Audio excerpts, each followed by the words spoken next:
नमस्कार मंडळींनो, तुम्हाला असे वाटतं का तुमच्या घरच्यांनी मैद्याचे पदार्थ खाऊ नये? अर्थात मैदा हानिकारकच ना, बरोबर ना? आणि शिवाय हॉटेल स्टाईल किंवा स्ट्रीट स्टाईल फूड त्यांना आपण द्यावं. तर ह्या शोधात जर तुम्ही असाल तर नक्कीच हा पदार्थ तुमच्यासाठी आहे. चला तर पुन्हा तुम्हा सर्वांचे स्वागत आहे शिल्पाज मॅजिकल फूड सिक्रेटमध्ये. आज आपण बनवणार आहोत घरच्या गव्हाच्या पिठापासून पिझ्झा.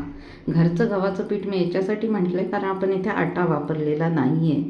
तर चला तर सुरुवात करूया. इथे मी 1 प्लेट गव्हाचं पीठ घेतलेलं आहे, अर्धा प्लेट जाड रवा घेतलेला आहे, त्यात थोडेसे थंड तेल घातलेले आहे. तुम्ही गरम केलेले मोहन घातले तरी चालणार आहे.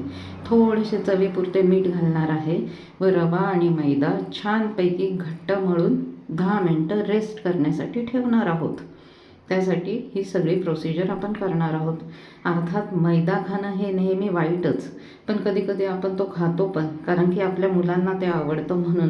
पण जर घरच्याच पदार्थांपासून आणि घटकांपासून जर आपण तो पदार्थ बनवू शकत असो तर काय हरकत आहे.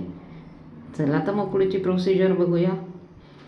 तर आता हे पीठ आपण 10 मिनटं छानपैकी घट्ट मळून ठेवणार आहोत.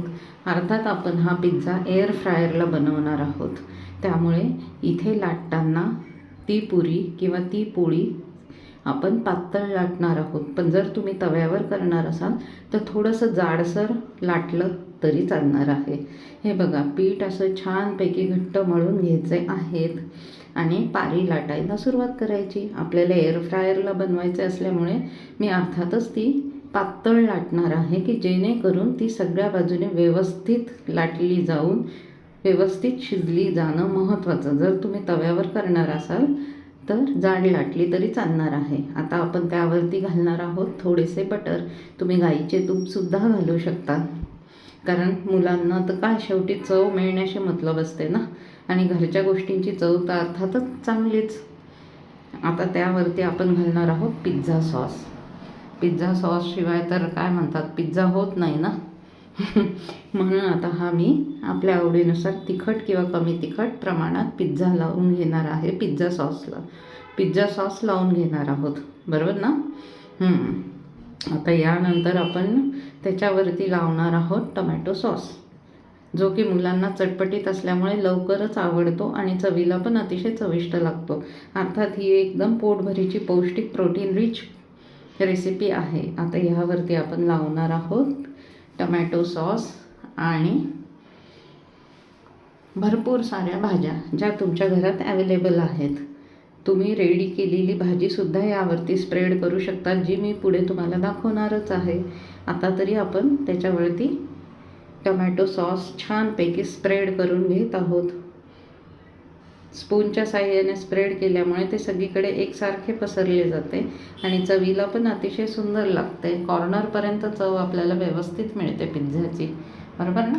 आता यावरती आपण वेगवेगळ्या प्रकारच्या भाज्या अरेंज करून घेणार आहोत. मी इथे पनीर घेतलेलं आहे, सोयाबीन चंक्स मिठातनं भिजवून घेतलेले आहे, शिमला मिरची घेतलेली आहे, कांदा घेतलेला आहे. तुम्ही तुमच्या आवडीनुसार भाज्यांचा वापर इथे नक्कीच करू शकता. आपल्याला हॉटेल स्टाईलच भाज्या हव्या असं नाही. म्हणजे ज्या प्रकारच्या भाज्या मुलं खात नाही त्या प्रकारच्या भाज्यासुद्धा तुम्ही याच्यात नक्कीच वापरू शकता. जसं की शिमला मिरची मुलांना आवडत नाही, टोमॅटोची भाजी पण सहसा आवडत नाही, टोमॅटोसुद्धा तुम्ही इथे वापरू शकता. सोया चंक्स अर्थातच प्रोटीन रिच रेसिपी. अशा पद्धतीने आपण सगळ्या प्रकारच्या भाज्या ह्यावरती स्प्रेड करून घेणार आहोत व्यवस्थितरित्या.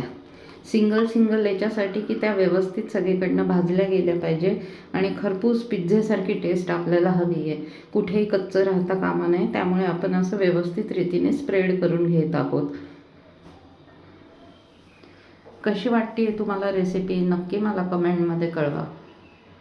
अर्थात घरगुती पदार्थांपासून असल्यामुळे ही पौष्टिक तर आहेच, शिवाय याच्यात मैद्याचा वापर नसल्यामुळे शरीराला सुद्धा हानिकारक नाही आहे आणि तुम्ही वाटेल तेव्हा घरच्या घरी बनवू शकतात.